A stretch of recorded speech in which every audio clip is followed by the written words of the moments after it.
What is going on, guys? It is the Coaster Battleman here, bringing you an awesome video.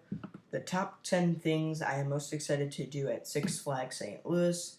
Even though I have been to this park, why not make a list of this, kind of like what I did with Kings Island? I'll eventually delete this by the end of this week on my YouTube channel, and let's move on. Number 10 is the Ninja Virtual Reality Coaster. I'm a big fan. I'm not a big fan, but I think this Ninja Virtual Reality Coaster I'm kind of excited about. It's not the greatest thing ever, but it'd be pretty cool to see what the virtual reality is like. But my only complaint about Ninja is that it's super rough, that there's headbanging all over the place. If Ninja wasn't rough, it would be a very good virtual reality coaster. But still, I think I'm kind of excited for this because I've never experienced a virtual reality coaster before. And let's move on to number 9, the Justice League Battle for Metropolis Dark Ride. This is a great dark ride. I really like the theme for it, and overall it's pretty fun. You have to stop Lex Luthor and the Joker from taking over Metropolis. It's overall a solid cloned dark ride. Number 8 is the new for 2016 Larson Super Loop. Hooray, it's another clone. Okay, it is another clone. These Larson Super Loops are at several Six Flags parks.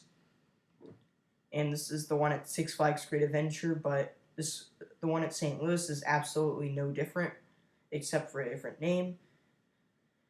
The Six Flags St. Louis Super Loop is called Fireball, and I have never experienced a Larson Super Loop before, so I'm pretty excited to ride it. Number 7 is River King Mine Train. I'm actually a pretty big fan of River King Mine Train compared to other coaster enthusiasts that say mine trains meander around. This is actually a pretty good mine train. It's not that rough at all. It's actually a lot smoother than like Adventure Express at Kings Island, which I thought it was very rough. But I think River King Mine Train is a solid mine train. It's good for the families, and it's good for people that want to ride a smaller coaster. Number 6 is the Sky Screamer. I am a big fan of Sky Screamers. Just as much as Wind Seekers, maybe a bit better. I think the Wind Seekers are better with capacity per hour, but the Sky Screamers are a lot more thrilling. Number 5 is Screamin' Eagles Airtime. I don't really have too much to say about Screamin' Eagle. I just know it's a pretty good wooden coaster at Six Flags St. Louis.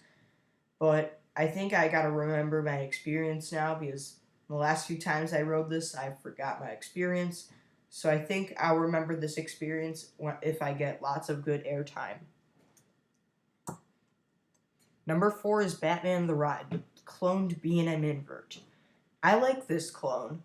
The Six Flags St. Louis clone, Batman the Ride, is one of the better clones, actually. The Six Flags Great America clone is kind of rattly, so this one's actually glossy smooth when I rode it. So I'm a big fan of this Batman the Ride clone at Six Flags St. Louis. The color scheme's amazing, the theme's good.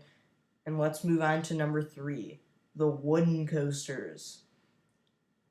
I think I rode Gwazi at Busch Gardens Tampa like a long time ago before Gwazi closed, back in like 2011 when I went to Florida to go to SeaWorld Orlando and Busch Gardens Tampa, but I wasn't that tall, so I couldn't ride that many coasters.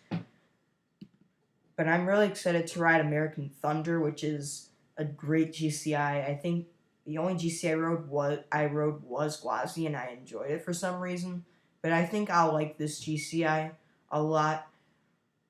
And I also am a big fan of the Boss. I'm really excited to ride the Boss again. And let's move on to number 2, Mr. Freeze's launch. Or you can just say the whole coaster in general. I love that inverted top hat. The launch is the best part of Mr. Freeze Reverse Blast, even though there's only one launch. This ride I consider the best Premier Rides coaster, even though there's an identical twin. This ride, I wouldn't mind it if it was cloned everywhere, but this ride is very fun. That launch is so fun. And number one is the park as a whole. The reason why you have to love amusement parks is the park as a whole. I really like Six Flags St. Louis as a whole. They have a very good water park. They have a solid coaster lineup, in my opinion. I feel like none of their coasters really are that bad except Ninja. And overall, I think Six Flags St. Louis is a great park as a whole. Thank you for watching. Stay tuned for more videos.